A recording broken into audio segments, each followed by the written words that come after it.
Mesdames et messieurs, bonjour et bienvenue à votre émission Bonjour le Bénin. Nous sommes le mardi 30 juin 2026. C'est un plaisir de vous retrouver sur votre matinale.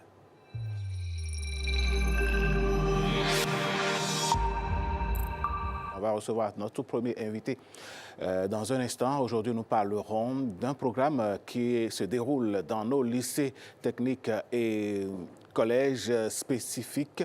On en parle dans un instant avec ce tapis.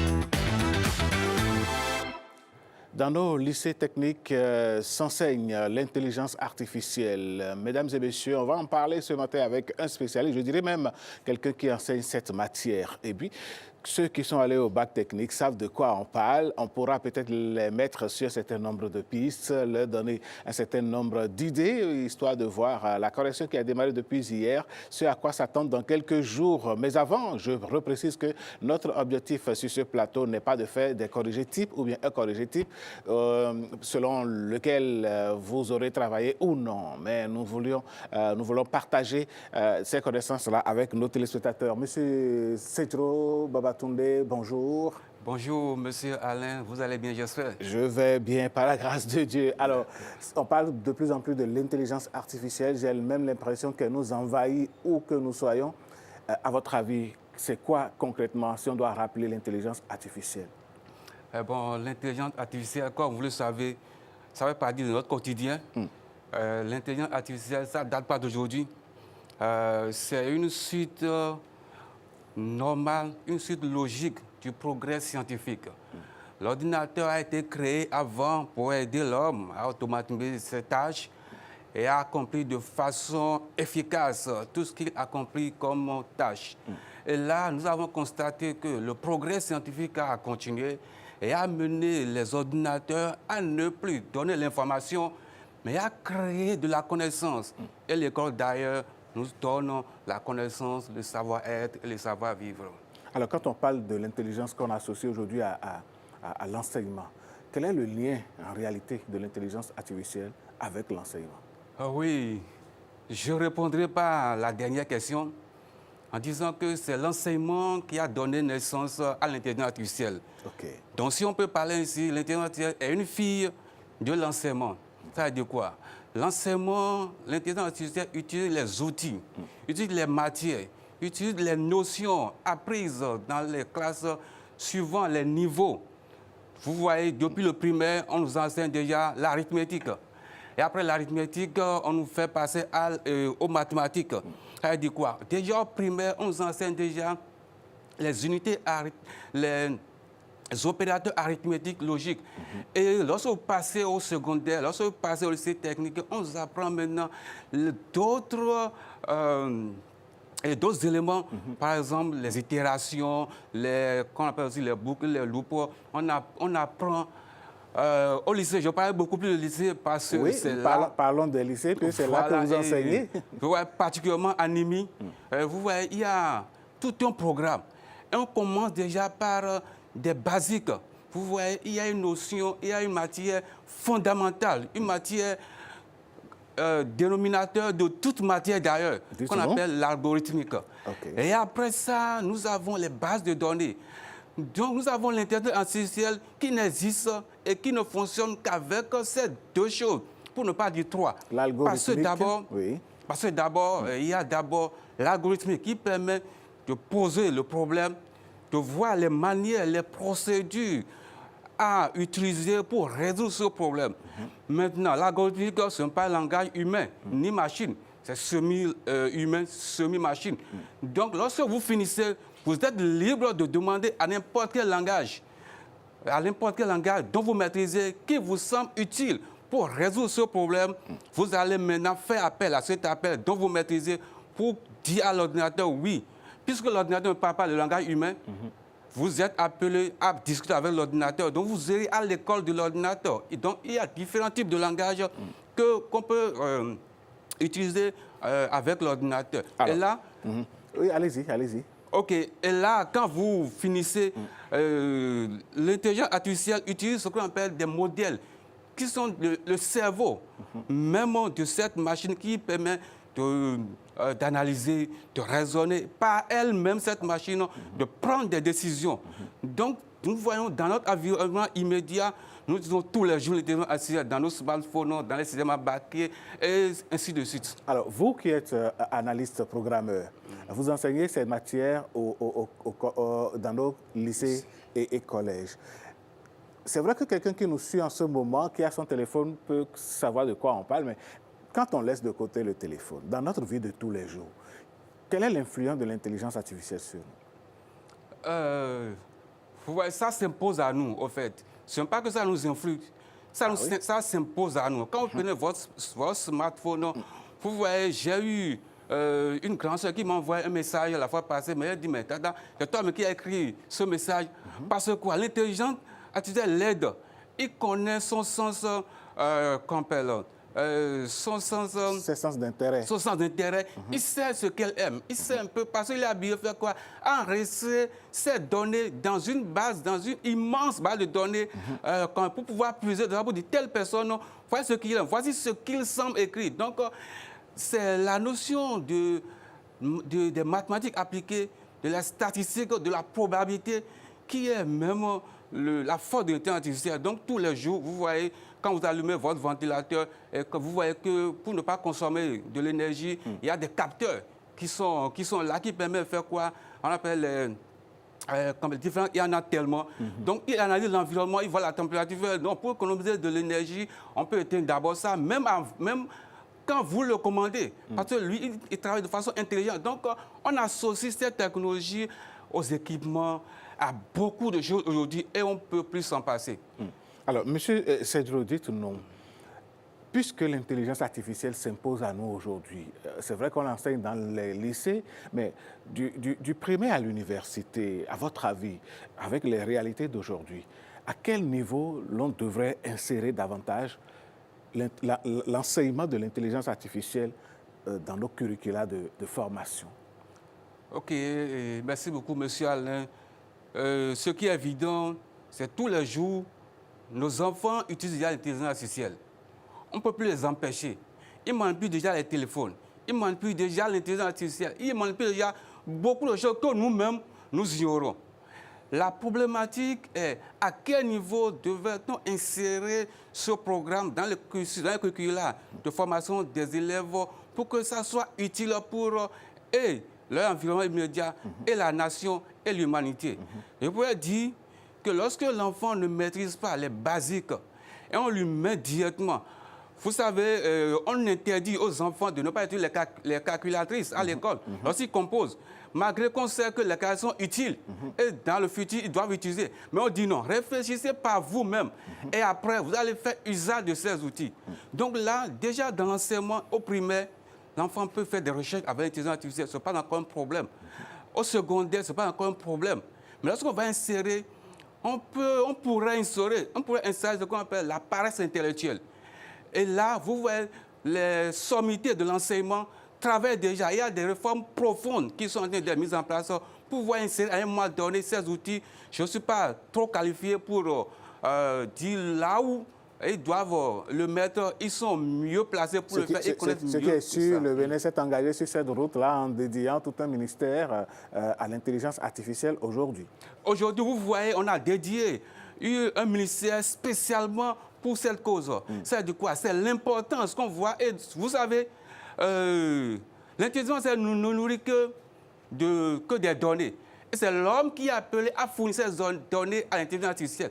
Et si cet homme n'arrive pas à fournir les données correctes, les données qui sont vraiment fiables, exploitables, lui, il va consommer ces données, il va renvoyer des résultats fausses.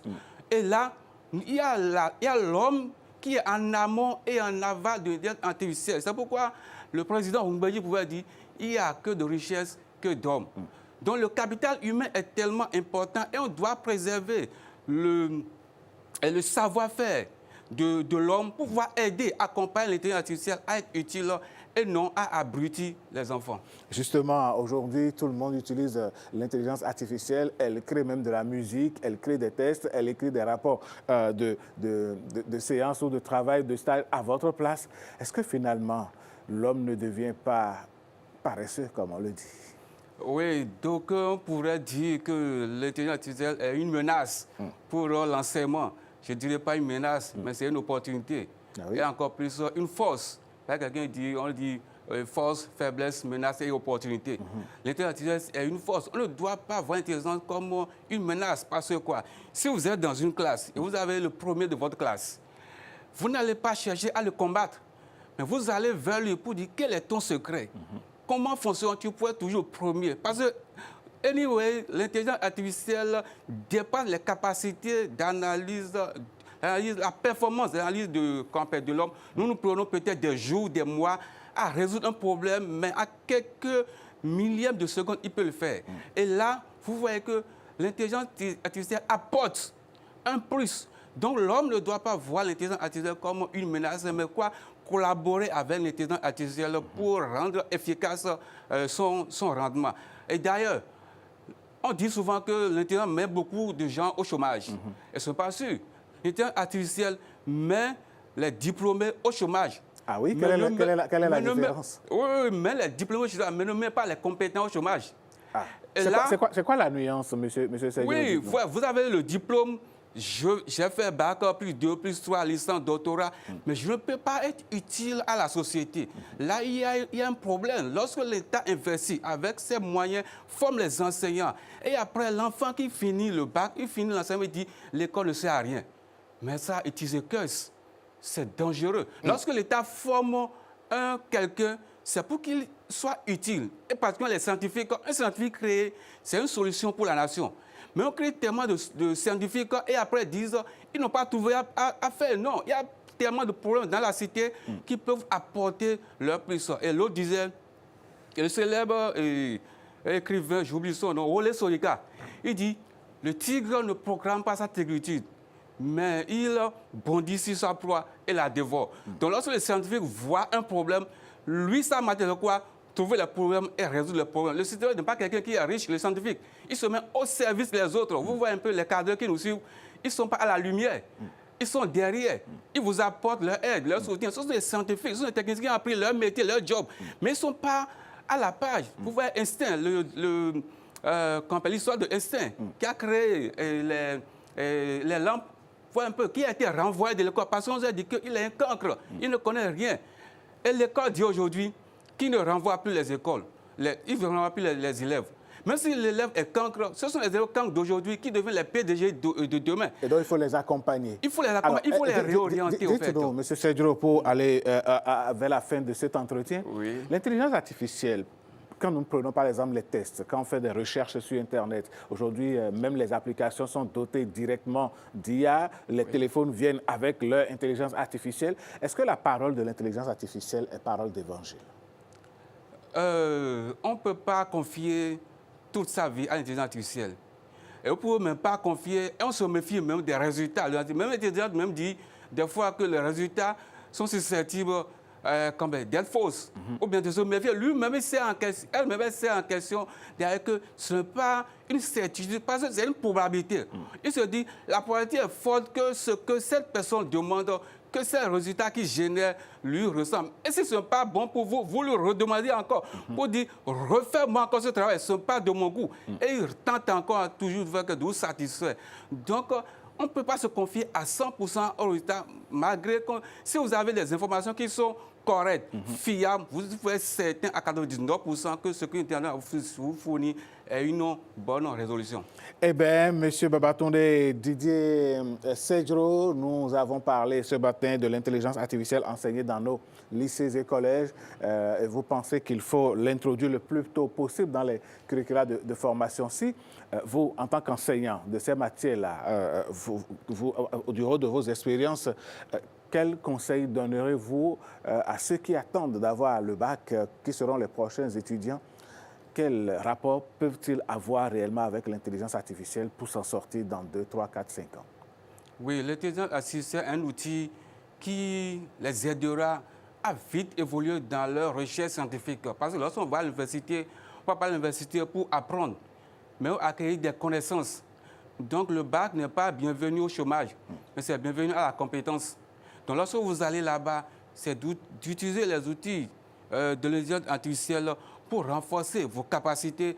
Donc l'élève, l'étudiant, le nouveau étudiant qui cherche à exceller dans son parcours, dans la suite de sa formation universitaire, je donne un conseil, au jour le jour, faire au moins un exercice d'algorithmique par jour. Si vous voyez, en faisant ça, il va comprendre que toute matière qui ferait la base de ça serait sa propre capacité d'analyser et de trouver des solutions. Donc, j'invite tous ceux-là à travailler sur ce qu'on appelle l'algorithmique et les bases de données. La programmation vient en dernière position. On ne peut pas inverser le sens des choses. Vous finissez tout d'abord avant d'aller à la programmation. La programmation, c'est juste 20% de votre temps, mais l'algorithme, la capacité d'analyser occupe 80% de votre temps. Et c'est là ce que je leur recommande. Je les invite aussi à aller dans les filières scientifiques. C'est ça que l'État, c'est ça que le président, son Excellence, président Romain Wada, il souhaite. Eh bien, le pays a besoin de scientifiques, le pays a besoin de ceux qui découvrent et qui mettent les résultats de leur découverte au service de la nation. Mesdames, Messieurs, ce matin, nous étions donc avec M. Babatunde Didier Sedjro pour parler de l'intelligence artificielle enseignée dans nos écoles. En 30 secondes, votre mot de fin. En 30 secondes, votre mot de la fin. Je voulais remercier particulièrement mon épouse. Ah, d'accord. Ah ouais, je remercie mon épouse, puisque je suis artisan, moi. Et j'ai laissé les études en classe de seconde.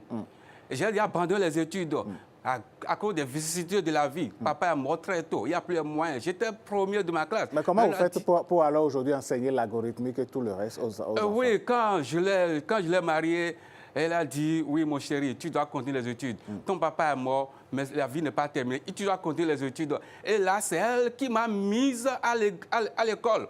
Elle m'a acheté les fournitures, vous ne pouvez pas imaginer. J'ai repris les classes, j'ai eu mon bac, j'ai continué les études universitaires. Je salue le DE de Kousounou, c'est un homme extraordinaire. Et là, j'ai fait la suite, ça peut être pour une autre émission. Vous êtes un témoignage, comme quoi il ne faut jamais abandonner. Merci et le bonheur arrive toujours. Merci beaucoup, M. Sedjro. On va vous retrouver certainement sur ce plateau pour d'autres thématiques. Mesdames, Messieurs, voilà, c'était là donc le premier invité et nos partenaires attendent à la porte.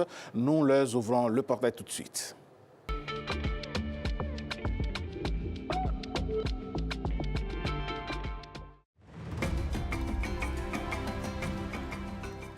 Pour une femme enceinte, bien se nourrir, c'est prendre soin de son bébé dès le ventre. Dans nos villages et nos villes, les aliments locaux regorgent de richesses nutritionnelles. Manger varié et équilibré, du maïs, du mil, du manioc ou du riz pour l'énergie. Des légumes verts comme l'amarante et le moringa. Des fruits de saison comme la papaye et la mangue. Ajoutez à votre assiette des protéines, du poisson, des œufs, des légumineuses comme le niébé. Pensez aussi à boire beaucoup d'eau et à consommer du lait ou du fromage. Évitez les aliments trop gras, trop sucrés ou transformés. Une maman bien nourrie, c'est un bébé en bonne santé, prêt à affronter l'avenir. Mangez local, mangez équilibré pour offrir à votre enfant un bon départ dans la vie. Ceci est un message de l'Agence nationale de l'alimentation et de la nutrition, ANAN. Comprendre pour agir en faveur de la nutrition. Le programme 20 000 logements sociaux et économiques est désormais une réalité. Il est enfin possible pour chaque Béninois ou non d'acquérir un logement moderne, adapté et abordable. Bien plus qu'un simple projet immobilier proposant des logements avec un séjour spacieux, 3 chambres confortables, une cuisine fonctionnelle et des sanitaires modernes, ce programme offre un véritable cadre de vie avec des pistes cyclables, des espaces verts, des aires de jeu pour le bonheur des plus jeunes et la convivialité entre familles. Tous les logements du programme sont conçus selon une typologie F4. Si vous êtes éligible, optez pour une villa sociale pratique et confortable avec un séjour, 3 chambres à coucher, une cuisine et une salle d'eau.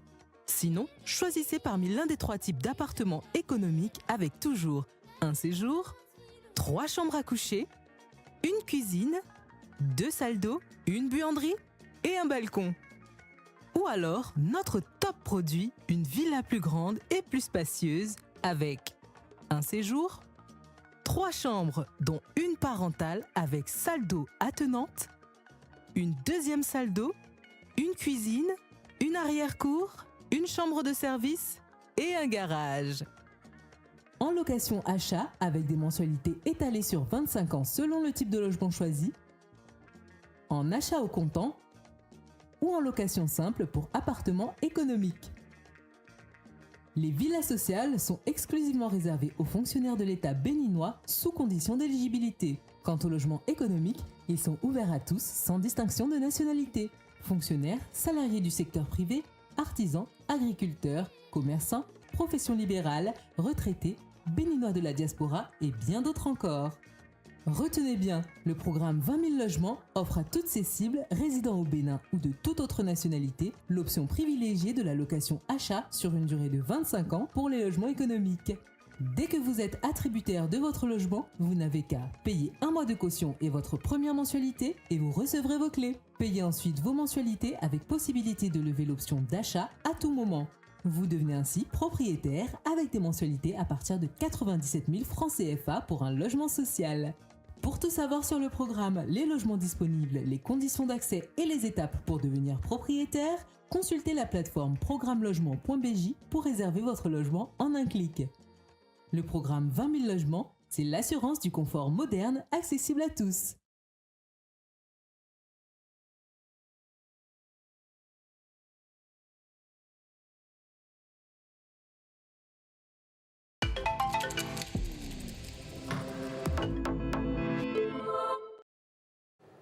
Retour en plateau, mesdames, messieurs, pour investir ou envahir, j'ai bien envie de dire, la lucarne où la culture est célébrée par ici. Voici l'événement à la une.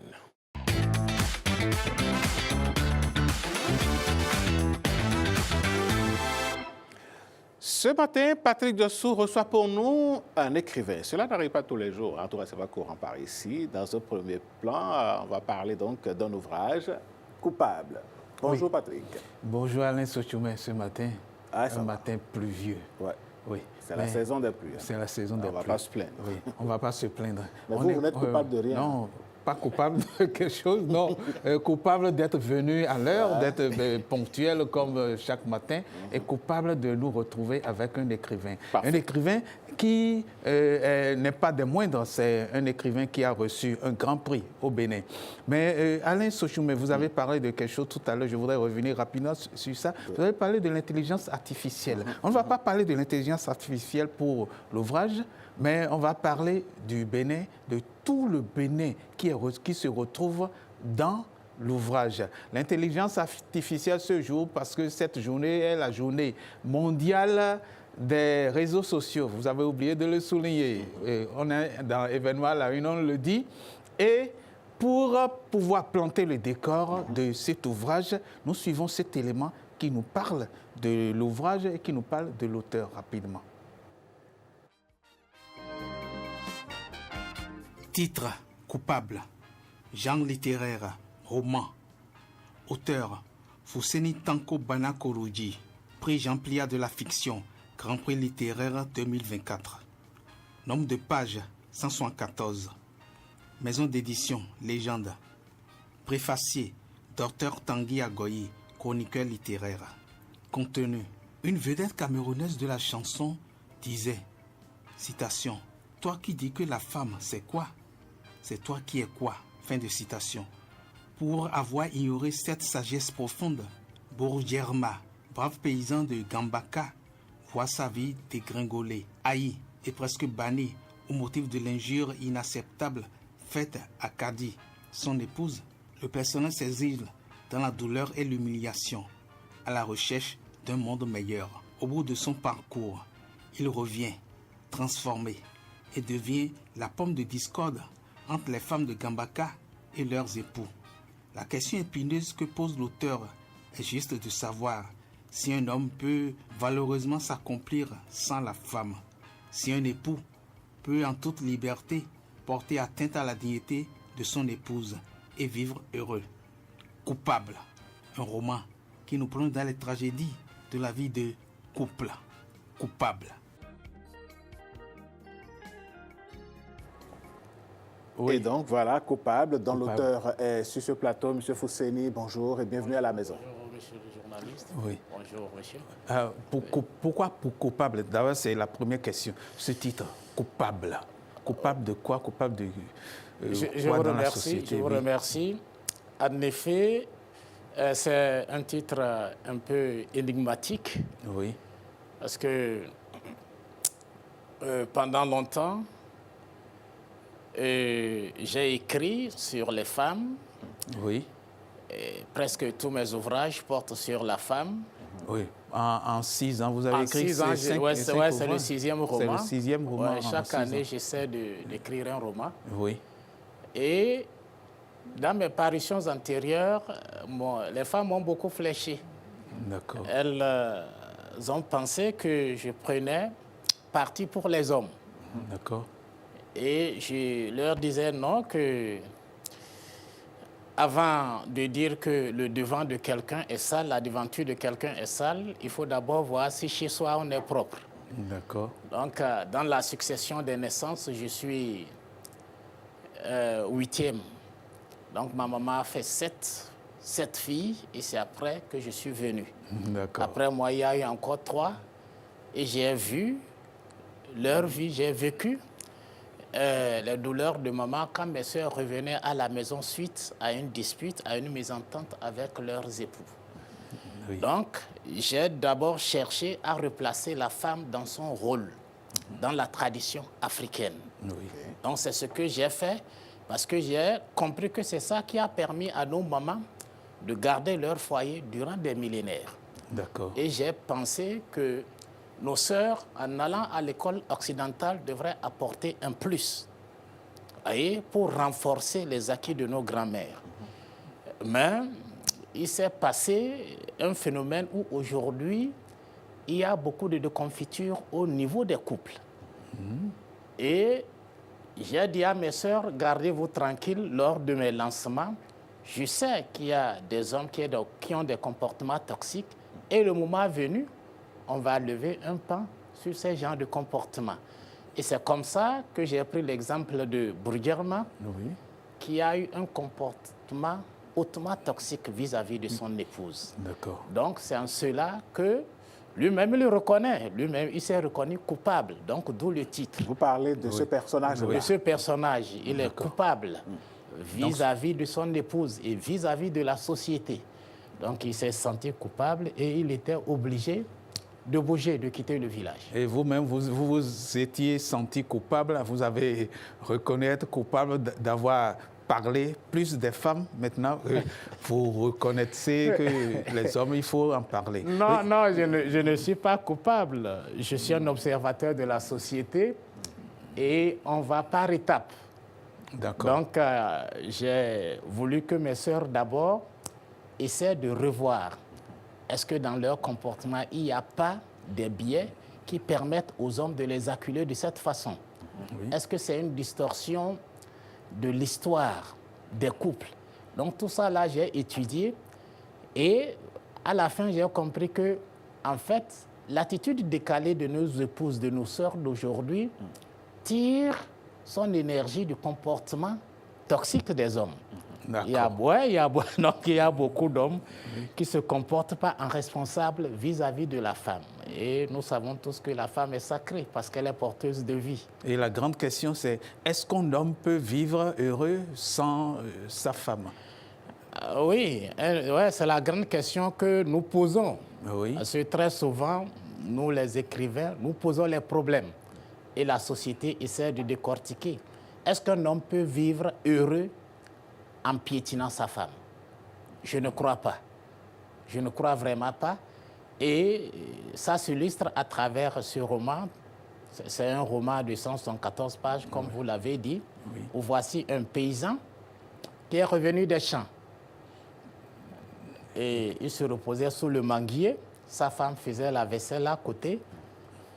Et vous savez, très souvent, la femme salariée, la femme mère, la femme émancipée dans les grandes villes ont besoin d'aide. Donc, des villages, les jeunes filles non scolarisées viennent tenter leur chance pour faire le travail domestique. Pour faire le travail domestique. Oui. Donc, quand elles viennent, au bout de certaines années, au bout d'un certain nombre d'années, elles deviennent très belles. Oui. Elles ont des styles de femmes urbaines. Donc, lorsqu'elles retournent au village, elles ne ressemblent en rien à ce mode de vie qui pourtant les a générés. Oui. Donc, c'est comme ça que Gambaka et Bourdiarma se reposaient. Oui. Et il a vu une fille passer par sa cour. Il a vu Kadi. Et il se lève, il regarde. Et l'erreur qu'il fait, c'est qu'il a réfléchi à haute voix. Il a réfléchi à haute voix. En disant quoi? Bon, c'est ça l'énigme. Et il dit, il dit à haute voix, la femme entend, la femme ne dit rien. Vous savez, quand la femme veut se venger, elle le fait proprement. Oui. Elle se tait, ils passent la nuit ensemble, le lendemain, il part au champ, il revient, la femme n'est pas là. Oui. Il se permet d'aller vers la belle famille, et il demande qu'est-ce qui se passe, et la belle mère dit, bon, va voir son papa qui t'attend à tel endroit. Il a un mot à te dire. Il va, et le papa dit, bon, je suis désolé, si ceux qui devraient nous respecter portent atteinte à notre dignité, c'est malheureux, c'est désolant. J'ai laissé un mot à ta maman, va voir ta maman. Voyez? Il ne comprenait plus, qu'est-ce qui m'arrive? Oui. Il va voir la maman et la maman dit, mais mon fils, qu'est-ce que tu as fait? Tu m'as humilié. Il s'agenouille, il demande à la maman, mais qu'est-ce que j'ai fait, maman? La maman ne répond pas. La maman dit, tu sais très bien ce que tu as fait, c'est pas à moi de te le dire. Voyez? Donc, il s'agenouille, il fait tout, la maman refuse. Finalement, révolté, il se lève parce qu'il dit, même un condamné a droit d'entendre la sentence. Oui. Il se lève et il dit à sa maman, si tu refuses de le dire, demain tu porteras un deuil. Et c'est là où la maman dit, non, celle qui doit avoir la primeur de cette information, c'est ton épouse, ce n'est pas moi, puisque c'est elle qui nous met dans cette situation. Et il dit, non, ça fait plus de 2 ans que je n'ai plus de problème avec mon épouse. Il dit, mais alors pourquoi elle est absente de ta maison depuis 2 jours? Il dit, je ne sais pas. Il dit, non, tu te rappelles tel jour, quand une fille passait devant ta cour, qu'est-ce que tu as dit?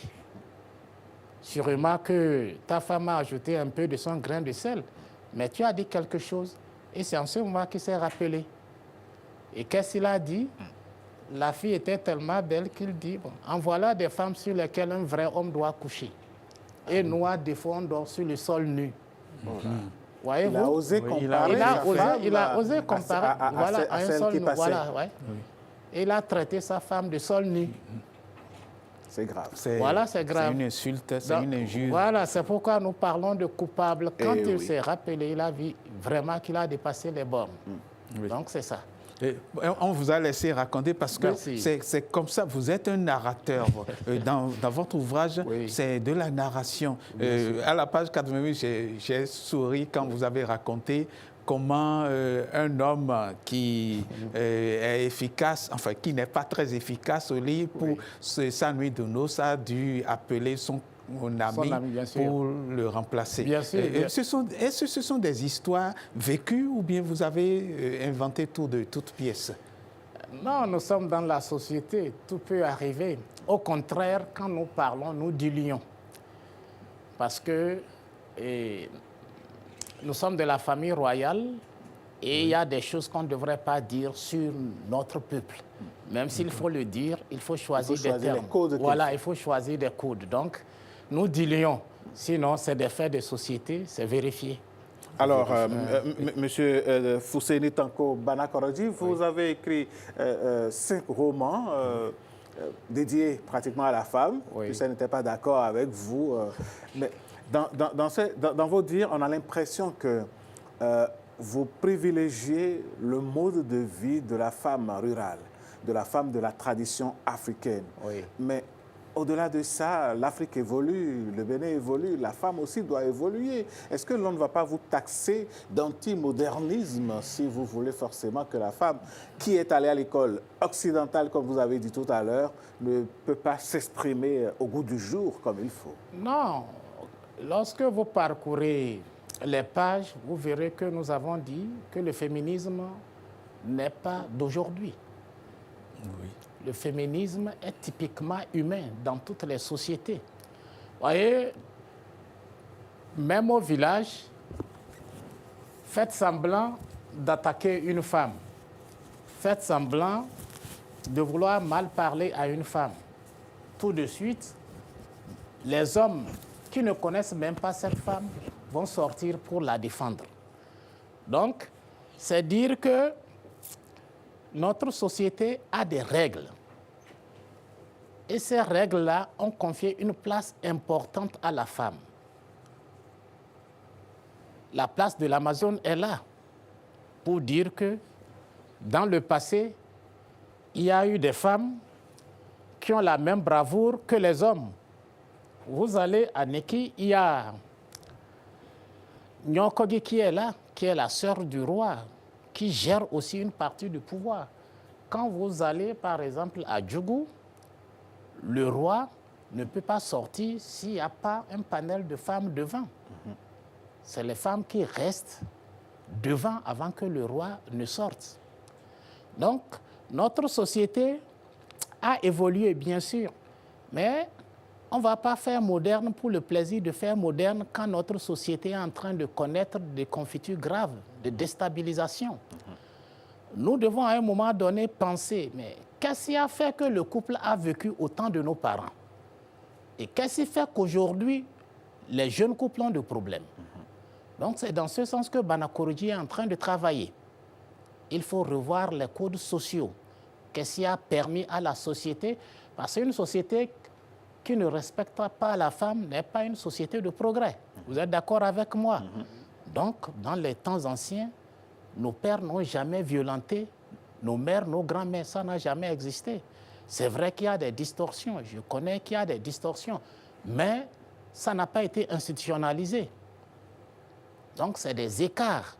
Et c'est ça que nous devons corriger. Et c'est à cela que je travaille chaque jour. Et donc, vous travaillez à rééduquer l'enfant homme, entre griffes. Tout à fait, j'ai toujours dit ça. C'est l'enfant homme que nous devons éduquer parce que la femme, elle joue pleinement son rôle. Elle est le flambeau de la vie. Nous venons tous de la femme. Nous souhaiterions vivement et profondément que nos mères soient respectées. C'est comme ça que l'enfant qui est là, sa mère qui est votre épouse, devrait être respectée. Eh bien, M. Banakoroji, on aura tout compris.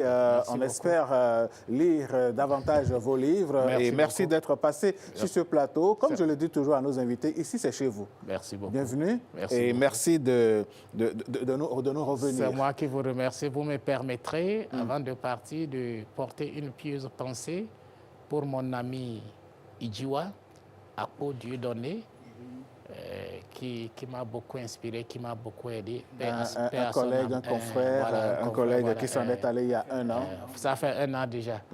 Merci beaucoup. Un homme à la culture immense. Tout à fait, tout à fait. Il faut le reconnaître. Et il avait cette particularité, sa voix était inégalable. Bien sûr, bien sûr, clair. bien sûr. Allez, M. Banakoroji, merci journée. beaucoup. Merci à la on est en SRTV. 2026, en 2027, on aura droit à un autre roman. Inch'Allah. Revenez à la maison Tout en parler. à fait. Et comme il en parlait, je suis en train d'écrire Bamoussa et le robot. Donc, par rapport à l'intelligence artificielle. artificielle. Eh bien, finalement, l'intelligence artificielle, on va la manger à toutes les sauces. Tout à fait. Merci à vous et à très bientôt. C'est moi. Monsieur Banakoroji va céder donc sa place à un autre invité. Patrick, nous parlons de l'Atakora. Oui, nous parlons de l'Atakora. Alors, monsieur Banakoroji est de la Donga et lui, il est de l'Atakora. Robert Kouago Mounié, il va nous parler de quoi?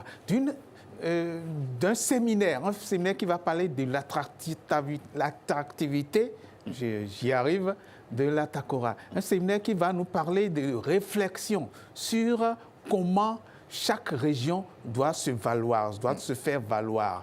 Et il est là avec nous. Il est le promoteur de cette idée. Il est l'une des personnes les plus engagées pour cette idée. Bonjour, monsieur Robert Kouago Mounié. Bonjour, monsieur Diasso. Oui, comment vous allez? Très bien, merci. Et vous? Oui, ça va bien. D'accord. Alors, ce séminaire d'attractivité, qu'est-ce que c'est? Parlez-nous-en. D'accord. Il est dénommé Les AMAT. les AMATA. Les AMATA, Oui, c'est-à-dire les assises de l'attractivité et du marketing territorial de l'Atakora. D'accord. Et pourquoi les AMATA? Les AMATA, parce que nous avons remarqué il y a un problème d'appropriation du marketing territorial par les acteurs, pas seulement de l'Atakora. Donc, c'est général, un constat général au Bénin, même pratiquement à l'Afrique, à l'exception du Maghreb qui a déjà connu assez d'avancées à la matière. Donc, il y a un problème d'appropriation et surtout d'alignement à la vision nationale. Depuis 2016, et avec le lancement du PAG, le programme d'action du gouvernement intitulé « Révéler le Bénin », je dirais que tout est parti même de là. La dynamique a été déjà lancée dès 2016. Révéler le Bénin, ce qui veut dire révéler son potentiel, sa culture, son économie, etc. etc. Oui. Et au niveau national, oui, ça, la dynamique, nous l'observons tous. Oui, ça va avec tous les chiffres possibles, toutes les démonstrations possibles. Mais au niveau décentralisé, ce n'est pas encore le cas. Monsieur Kouagou, oui? Dites-nous, quelle réponse le marketing territorial pourrait apporter dans un contexte où on a la volonté de faire découvrir davantage, de mettre l'accent sur l'économie touristique confrontée à des questions sécuritaires? D'accord, merci infiniment à vous. Je dirais que même c'est l'objet du présent séminaire des Amata. Oui, le marketing territorial doit jouer un rôle en ce sens où actuellement, je dirais que tout se meurt comme si le territoire ne vit pas. Bon, il existe bien évidemment sur les cartes, et c'est un territoire reconnu, mais il ne vit vraiment pas. Pourquoi ? Parce que nous avons un certain nombre de préjugés externes à propos de ce territoire ou du septentrion d'une manière générale. Bon, n'y mettez pas pied, c'est vraiment grave là-bas. Chaque jour, par seconde, les gens meurent à cause, bien évidemment, du terrorisme. Ce qui se dit, alors que ce n'est pas le cas. Et la vie poursuit son cours normal. Il y a des concerts qui s'organisent là-bas, même des visiteurs curieux qui défient même les ordres de leurs ambassades d'origine et s'y rendent pour découvrir ce qu'il y a.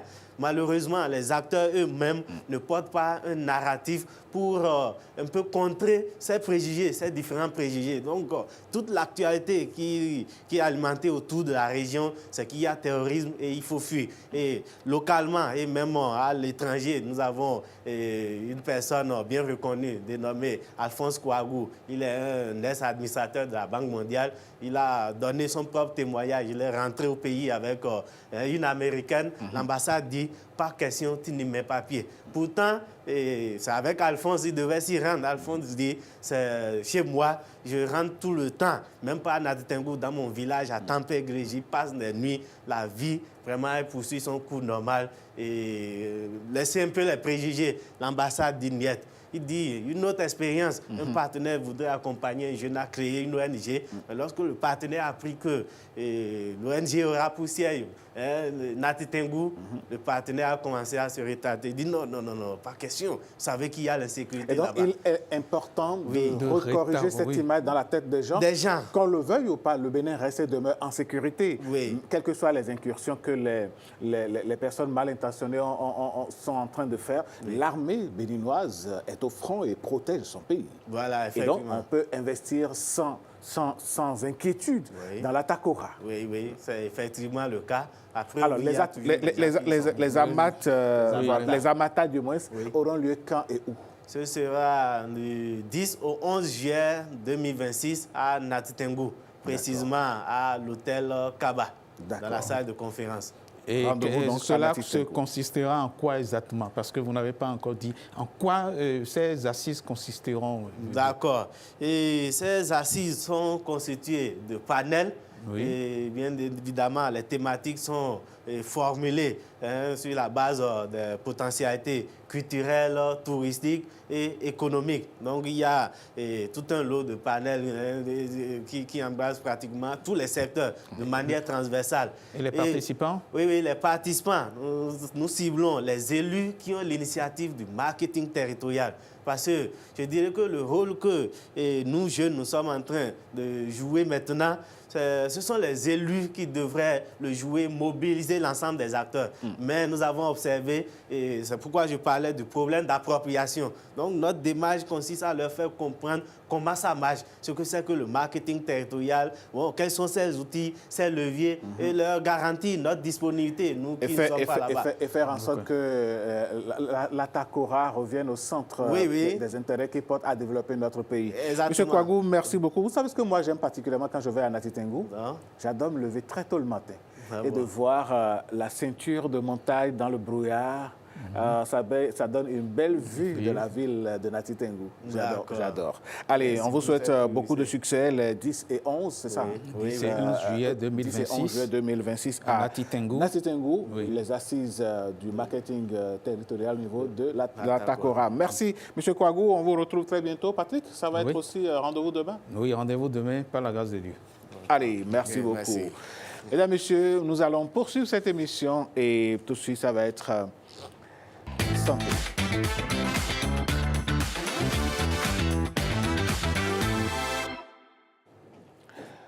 Votre santé nous importe et vous le savez. Christelle Tongoro est déjà sur ce plateau. Christelle, bonjour. Alain, bonjour. Ce matin. Je vais super bien. Et vous?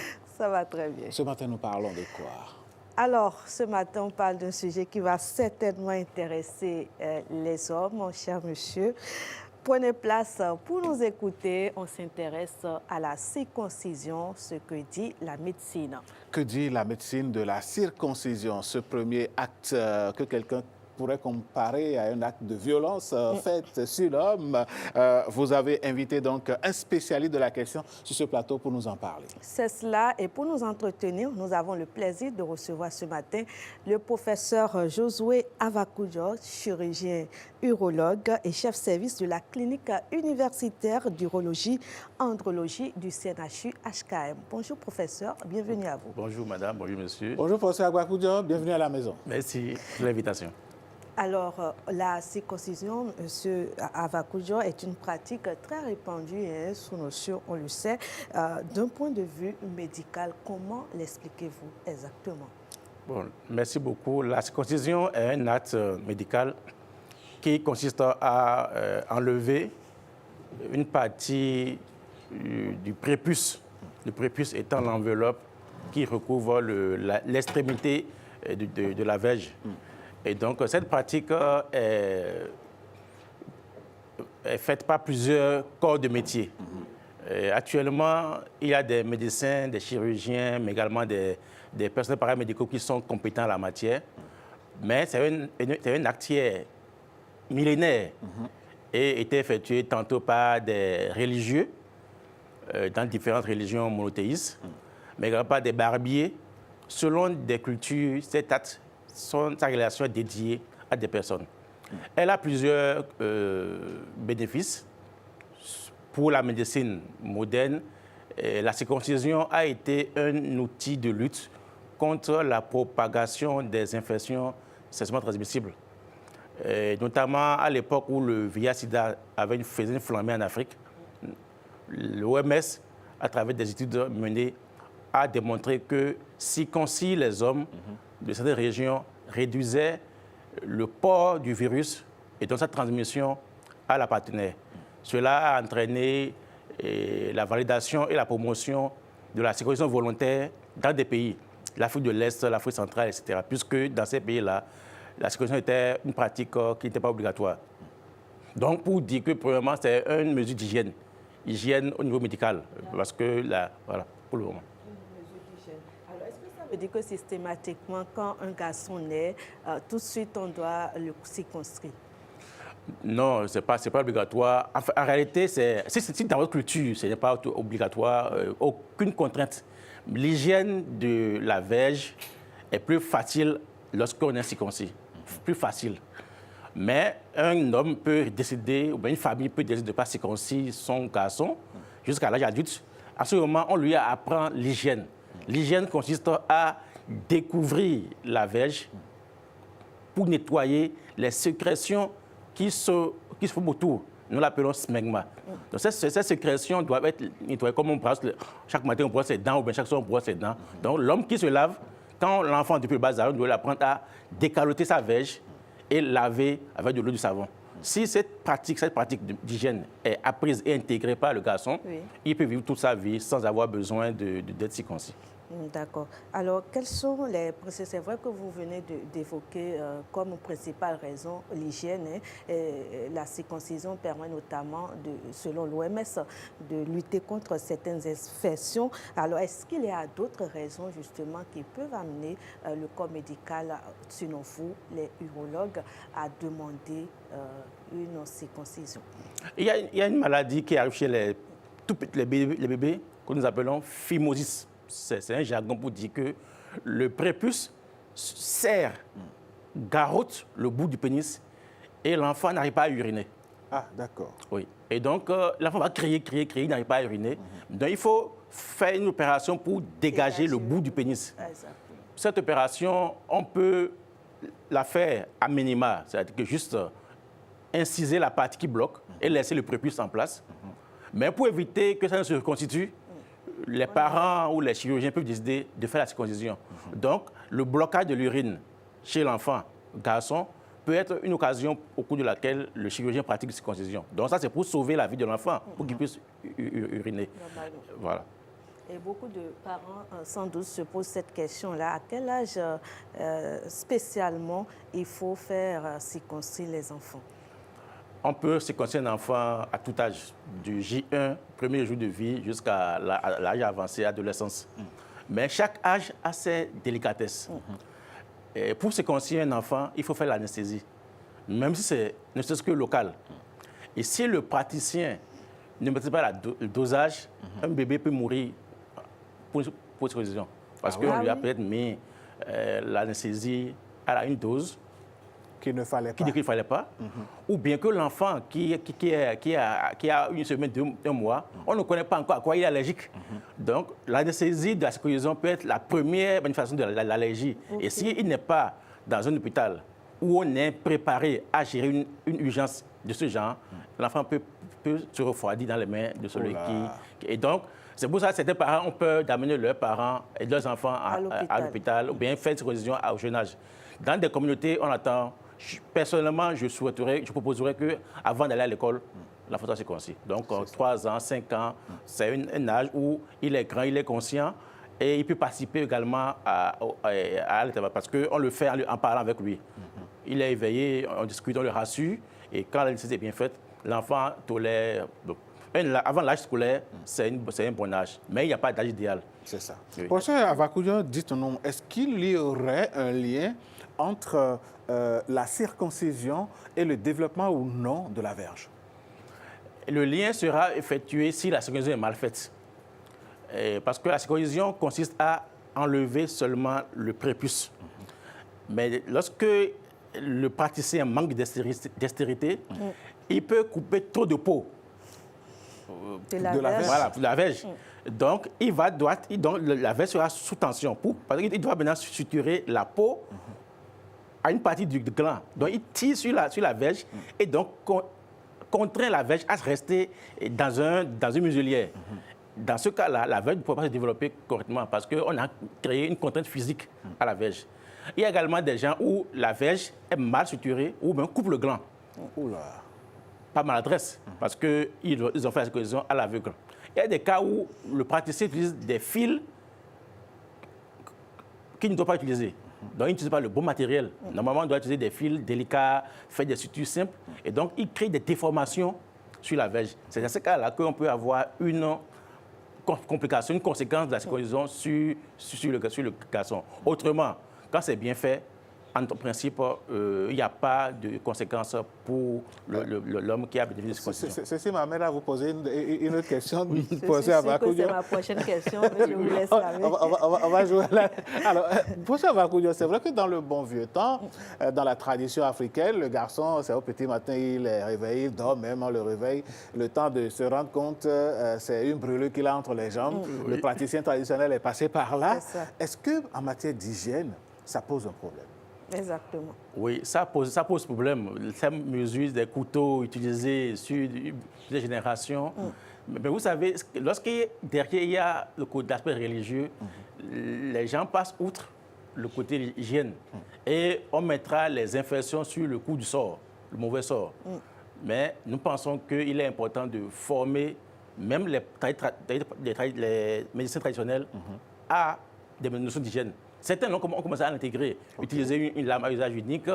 Et donc, c'est déjà un début de formation sur l'hygiène. Mais c'est une formation qu'on doit renforcer parce que beaucoup d'enfants encore meurent ou bien ont des difficultés à concevoir parce que leur scolarisation a été mal effectuée. Alors, je rebondis sur la question de mon confrère Alain. Quels sont les risques justement liés à ces interventions lorsqu'elles ne sont pas réalisées dans un centre hospitalier à l'hôpital? Le risque le plus dangereux, le plus mortel, c'est l'hémophilie. L'hémophilie, c'est une maladie du sang qui fait que l'enfant ou le citoyen, n'importe quel homme ou femme, n'arrive pas à cicatriser facilement. Donc, une petite blessure, hémorragie. Donc, si vous ne savez pas que ce garçon est hémophile et qu'il lui faut donc faire des injections de facteurs de coagulation, dès que vous allez faire l'incision, alors que les autres enfants, le saignement s'arrête, lui, il va se vider de tout son sang par cette circoncision. Donc, l'hémophilie, c'est vraiment une situation où celui qui pratique la circoncision doit savoir que, un enfant que j'opère, ou bien j'ai mis la lame sur lui, il se met à saigner sans arrêt. Mais comment on fait pour le savoir déjà à l'avance? En principe, dans les hôpitaux, avant la circoncision, on fait les tests de coagulation. Tout enfant qui est dans un hôpital, il savent à l'hôpital qu'on doit faire un test de coagulation pour écarter les hémophiles. Les garçons hémophiles ont des précautions à prendre avant de les circoncire. Ils en bénéficient, mais il faut d'abord encadrer cela par des compétences données. Donc ça, c'est vraiment la complication la plus dangereuse parce que l'enfant, on quitte la maison en joie et c'est avec des pleurs de larmes, des pleurs qu'on rentre à la maison. Donc, hémophilie, vraiment, savoir que quand on veut toucher un garçon, il faut s'assurer s'il peut coaguler quand on le touche avec une lame. C'est le premier risque. Deuxième risque, c'est le risque de malfaçon.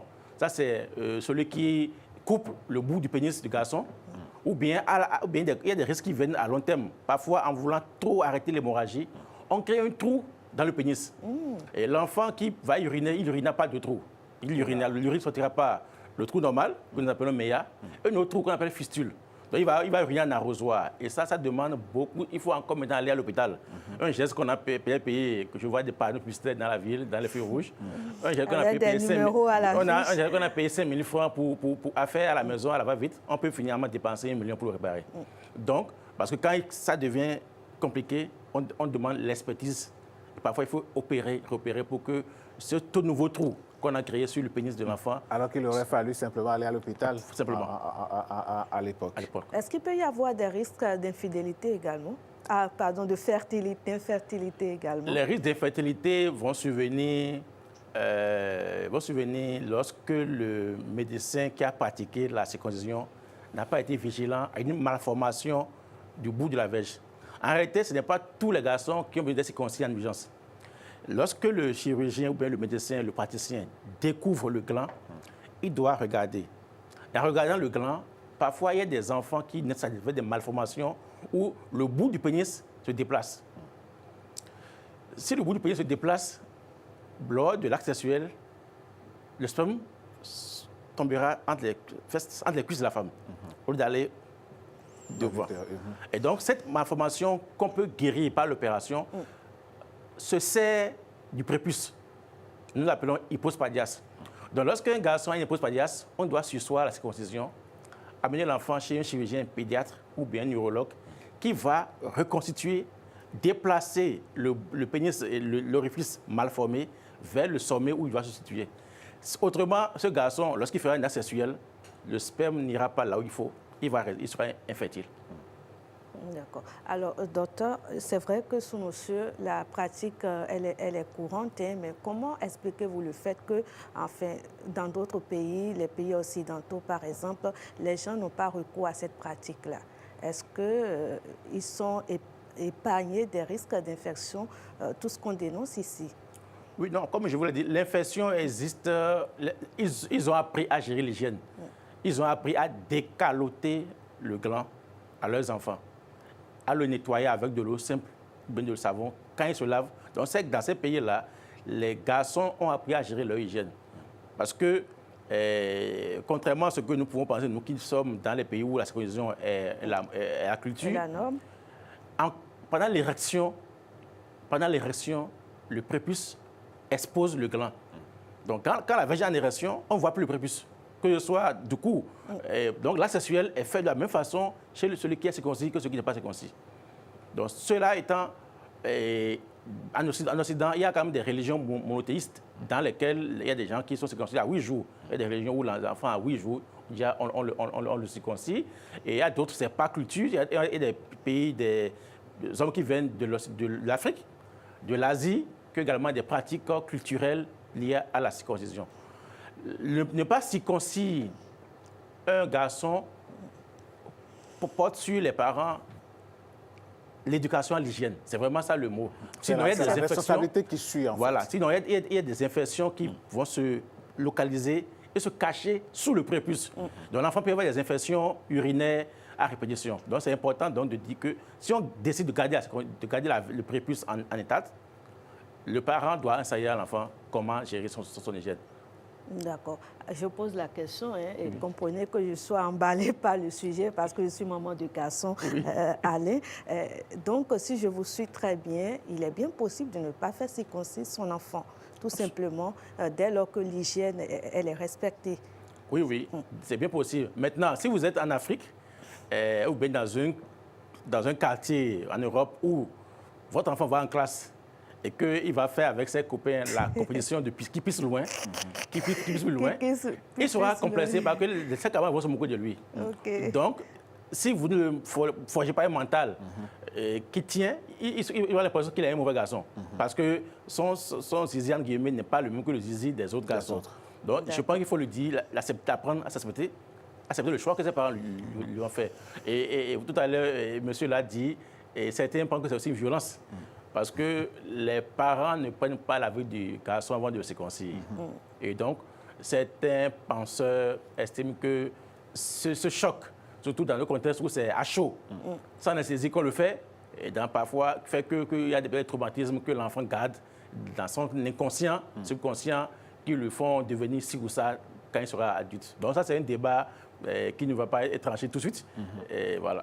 Alors, professeur Avakoudia, dans une société africaine comme la nôtre, où la culture a la peau dure, où on pense que le fait d'être circoncis est synonyme de virilité. En pays fond, pour ne prendre que cet exemple, l'incirconcis est qualifié de autochtone. Donc, si l'enfant se retrouve dans un tel environnement, est-ce que finalement la circoncision est aussi a une conséquence sur la virilité de l'homme? Là, non, elle n'a pas de conséquences sur la virilité de l'homme. Par contre, c'est un signe d'appartenance identitaire. Dans le nord du Bénin, il y a des communautés qui font la circoncision par génération. Tout à fait. Donc, vous pouvez avoir un garçon qui est né, mais c'est à 40 ans que sa génération est jugée prête à passer le cap de la circoncision de l'initiation. Donc, la circoncision fait partie d'un acte initiatique dans des communautés en Afrique et ailleurs. Dans ce contexte, effectivement, l'homme qui n'a pas fait la circoncision est vu comme un homme faible parce qu'il n'est pas courageux. Il est un poltron. Et donc, effectivement, dans ce cas, on lui colle l'étiquette de poltron. Et donc, dans la société, il n'a pas droit à la parole, il n'a pas droit d'être marié. Et les femmes ne vont pas s'approcher de lui parce que quand on le voit, on dit, ah, voilà celui-là, il n'est pas fort. Donc, pour répondre à ce code social, l'homme, quel que soit son âge, dans cette communauté-là, finira par se faire circoncire pour être adopté, accepté par sa communauté. D'accord. Moi, je reviens très rapidement sur la cicatrisation. Après l'opération, combien de temps faut-il à la Vierge pour se porter mieux, si je peux le dire ainsi? En urologie et à l'hôpital, la circoncision qui est bien faite, le soir, l'enfant lève le pansement. Si c'est bien fait, le soir, donc l'enfant quitte l'hôpital avec un pansement et le soir, la Vierge est laissée à l'air libre pour que l'air circule dessus. Et on applique des antiseptiques que même la maman est formée à appliquer. À ce rythme-là, l'enfant, la Vierge circoncis en une semaine. Donc, en une semaine, la Vierge circoncis. Et circoncis est cicatrisé. Effectivement, l'enfant ne peut pas jouer au ballon avec, mais en une semaine, c'est bon. 2 semaines maximum, normalement, on conjugue. Tout devrait aller normalement. Moi, donc, si ça dure de là, il faut commencer à vérifier, à les contrôler. Mais docteur, nos pratiques ancestrales ou bien nos pratiques dans la tradition sont toujours le bout du nez. On sait que dans notre société, pour parler de cicatrisation du trésor royal, il faut le garçon s'assoit et puis mettre du sable chaud là-dessus. Est-ce que vous êtes au courant de cette pratique? Quelles sont ces implications? Oui, bon, on a même eu des époques où, même dans la santé, on fait des pansements. Où quand c'est circoncis, il a fait pansement d'un claque-pas. On a fait ça pendant des semaines. Oui. Aujourd'hui, la science a montré que l'enfant, un enfant, quand on le blesse, il guérit vite. Donc, on n'a pas besoin de faire pansement pour une circoncision sur plusieurs. Pour la tradition, effectivement, la cicatrisation dure parce qu'on n'a pas mis d'antibiotiques. Il n'y a pas d'hygiène. Donc, il y a une infection qui est là, mais que le corps de l'enfant combat avec ce qu'il mange, donc c'est ça qui fait que c'est l'infection qui retarde la cicatrisation lorsqu'on fait la circoncision de façon traditionnelle. Mais s'il n'y a pas d'infection, normalement, ça se fait en 1-2 semaines. D'accord. Et quand ça va au-delà, il faut s'inquiéter. Il faut s'inquiéter. Il faut aller voir son médecin pour voir pour qu'est-ce qui ne va pas. D'accord. On retient qu'il n'y a pas d'âge pour faire la circoncision, c'est ça? Nous la faisons à des adultes. Nous avons des adultes 40 ans, 50 ans. 50 ans, c'est un monsieur qui veut épouser une femme d'une communauté religieuse donnée et qui dit, bien, mais mon chéri, tu veux m'épouser, il faut que tu sois circoncis. Mais par amour, il s'est donné au jeu. Donc, à tous les âges, on circoncis. Allez. D'accord. Merci beaucoup pour toutes ces informations. Christelle est restée bouche bée face à cette information. Mais c'est des choses qui arrivent, c'est culturel. Merci Christelle de nous avoir fait découvrir le monde de la circoncision. Merci docteur, merci professeur Avakoudia. On retient simplement que la circoncision, c'est un acte initiatique, c'est aussi un acte au niveau de la santé qu'il faut prendre au sérieux. Merci beaucoup. Merci à vous, Christelle. On se retrouve demain. Demain, toujours. Merci. Allez, mesdames, messieurs, on va marquer la pause et vous revenez juste après.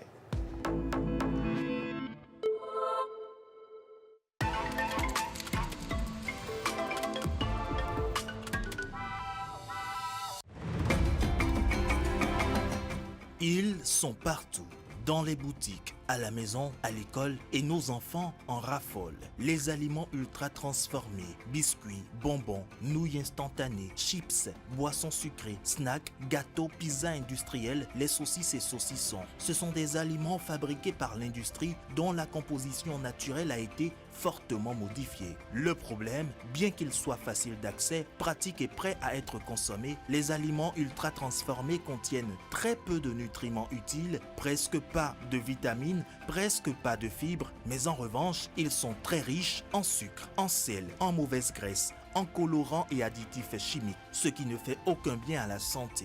Prenons quelques comparaisons simples. Une canette de boisson sucrée de 33 centilitres, c'est environ 8 morceaux de sucre. Pourtant, l'OMS recommande de réduire la consommation des sucres ajoutés. Les nutritionnistes conseillent de ne pas dépasser l'équivalent de 4 morceaux de sucre ou 4 cuillères à café de sucre en poudre par jour. Prenons un paquet de nouilles instantanées. C'est l'équivalent de plusieurs sachets de sel en une seule portion. À force d'en consommer, ces aliments fatiguent le cœur, le pancréas et augmentent le risque de maladies chroniques même chez les enfants et les jeunes. Alors que faire? La solution est simple. Manger local, manger frais, manger naturel. Fruits et légumes, légumineuses, poissons, œufs, viande maigre. La règle est donc claire. Moins d'aliments ultra transformés, plus d'aliments naturels. Préserver sa santé, c'est possible en faisant les bons choix dès aujourd'hui. Ceci est un message de l'Agence nationale de l'alimentation et de la nutrition. ANAN, comprendre pour agir en faveur de la nutrition. Allô? Je viens juste de sortir du resto. Non mais, c'était incroyable. Le décor, les lumières, le dessert. Attends, j'ai fait de superbes photos. Faut que je te les envoie. Raccroche pas. Oui, je t'envoie les photos.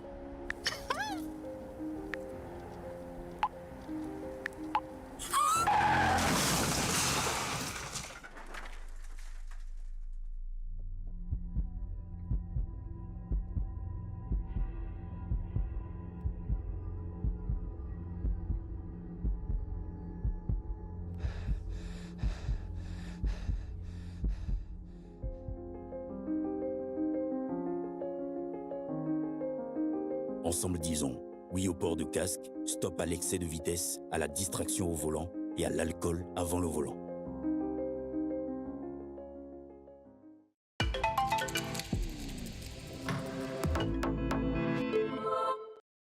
Retour au plateau pour continuer cette émission après le clin d'œil à nos partenaires. Voici Bénin en mouvement.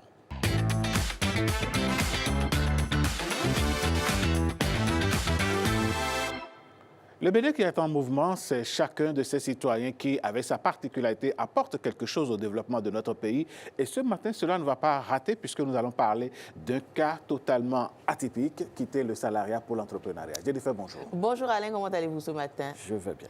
Alors, contente de vous retrouver. Vous le faites vous introduisez si bien la reconversion professionnelle. On n'en parle pas assez, mais ça peut être un vrai levier pour la promotion de l'entrepreneuriat. Et figurez-vous que notre invité d'aujourd'hui a été DRH. Donc, on a beaucoup de questions à lui poser. Bonjour, Madame Astou Batoko, et bienvenue chez vous. Je vous prête la formule aujourd'hui. Bienvenue à la maison. Merci beaucoup. Bonjour, monsieur. Bonjour, Madame Batoko, et bienvenue à la maison. Merci. Alors, vous êtes ancienne cadre de l'administration publique. Aujourd'hui, vous êtes entrepreneur, consultante et formatrice. On va aller un peu à la genèse de cette histoire. À quel moment vous décidez de claquer la porte au salariat pour vous lancer dans l'entrepreneuriat? Merci beaucoup. En vrai, est-ce que il y a eu un déclic, c'est sûr. Mais ce déclic, ce n'était pas totalement un choix. D'accord. Comme tout le monde, à un moment donné, vous savez, quand vous avez travaillé 10, 15 ans, vous avez envie de partir. Je suis sûre que où vous êtes avec votre expérience, il arrive un moment où on se dit, pourquoi pas? Et j'ai vécu cela aussi, mais il y a eu une restructuration, donc une situation qui m'a poussée, qui m'a dit, bon, là, je me suis dit, je prends un peu de recul, je réfléchis sur moi et je décide que, avec cette restructuration, même s'il m'était demandé de rester, il va falloir que je parte. Et c'est ce qui a été fait. On m'a demandé de rester et j'ai dit non, je pars. Je suis partie. OK. Donc, ensuite, vous décidez d'aller vers l'entrepreneuriat. Est-ce qu'à la base, c'était quelque chose que vous avez prévu ou est-ce que c'est face à la situation que vous êtes mise à réfléchir pour trouver des alternatives? Disons qu'à un moment donné, je l'ai souhaité. À un moment, là, sincèrement, je l'ai souhaité. C'est vrai, ce n'était pas facile, mais je me disais que il va falloir un jour que je puisse regarder, en fait, avoir une autre vie, voir si ouvrir une nouvelle page ne serait pas possible, bien sûr. Et c'est comme ça que je me suis laissée aller à cette expérience. Alors, Madame Batoko, souvent, ce qui empêche beaucoup de personnes de faire ce saut que vous avez fait, c'est la peur du lendemain. Comment est-ce que vous avez géré ça? Ce n'est même pas que la peur du lendemain. C'est ce que j'appelle la peur. Déjà, la peur elle-même, elle fait quoi? La peur vous galvanise ou elle vous plombe. C'est la peur de perdre un statut, la peur de perdre cette sécurité que l'on a, la peur du salaire fixe, la peur de cette sécurité. Je prends par exemple le salaire, je prends l'assurance santé. Il y a tout un truc, vous êtes directeur, vous êtes responsable, vous êtes chef ou tout travailleur. Et cette sécurité-là vous met dans une situation où vous vous demandez, est-ce que vous pouvez? Vous avez peur d'y aller. Quand vient cette situation, il y a une chose. Cette même peur peut vous galvaniser. Vous pouvez vous dire non. De toute façon, dans tout, il y a un risque. Que ce soit dans le salariat ou dans l'entrepreneuriat, il y a toujours un risque. Lorsque vous tenez compte de ces deux facteurs, vous n'avez qu'à avancer. D'accord. Et en tant qu'ancienne DRH, vous étiez quand même à un poste stratégique. Comment expliquez-vous, je vais dire de façon technique, si je puis le dire, ce phénomène-là, la reconversion professionnelle? Parce que même si elle n'est pas tous les jours rencontrée, ça existe quand même. Bien sûr, ça existe. La reconversion professionnelle en elle-même, de ma position de DRH, j'ai vu beaucoup de choses. J'ai vu déjà la loi du travail au Bénin, par exemple, se modifier. Au-delà, avant même d'avoir commencé à travailler, je devais être étudiante ou un peu plus tôt. J'avais entendu parler des pertes d'emplois en Europe, un peu partout dans le monde. Vous avez de ces sociétés-là, à l'époque, des usines de fabrication de voitures ou ArcelorMittal, qui était une industrie d'acier, qui se séparait depuis ce temps-là déjà donc, de son personnel. C'est vous dire que le salariat n'était déjà pas une garantie depuis très, très, très longtemps. Ça n'a rien à voir avec le Bénin ou l'Afrique. Donc ça se passait depuis.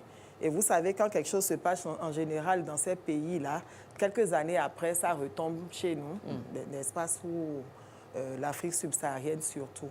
Et je pense que c'est un phénomène qui a commencé à prendre de l'ampleur. Il y a ces restructurations également qui font que, au-delà de l'envie d'une personne de vouloir passer à autre chose, il y a les restructurations, il y a le changement de vision d'un employeur, par exemple, qui amène à changer ces situations-là déjà au niveau des salariés. Et quand on prend compte, ou quand on tient compte de ça, bien sûr, il faut comprendre comment le monde change. Madame Atou Batokor, on parle de reconversion, de DRH aujourd'hui, vous faites quoi? De ce cadre, je suis aujourd'hui entrepreneur, je suis coach en transition professionnelle, je dirais plutôt coach business spécialisé en transition professionnelle et je suis experte locticienne, j'ai un institut de coiffure.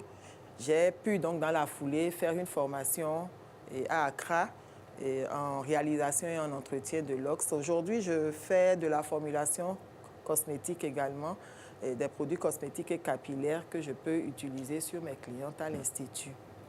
Et donc, vous avez quitté l'administration pour vous mettre à votre propre compte. Est-ce que ça paye ou non? Je vais dire oui et non. Il n'y a pas que le facteur argent. On ne va pas regarder que l'argent pour décider.